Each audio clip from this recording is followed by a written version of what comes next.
Hey friends, in this video, I'm going to show you how to change the refresh rate on your Android phone. So you want to go ahead and find settings on your phone and scroll down and look for display.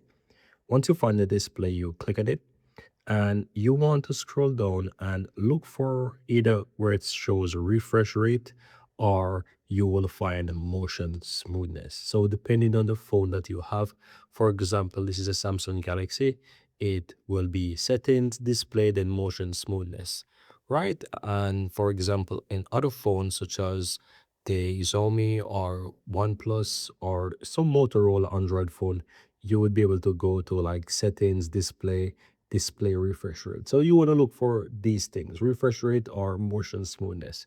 Now, once you find this, you just go ahead and you open it. And this is basically what it looks like. You can see the adaptive one, refresh rate, and you can see the standard. So you can choose whichever. And you can see based on the two options right there, one is showing that you have up to 120 hertz refresh rate, as you can see, and the other one, it's up to 60, as you can see. So these are the refresh rates, and you can choose whichever one you want and just click on apply once you're done.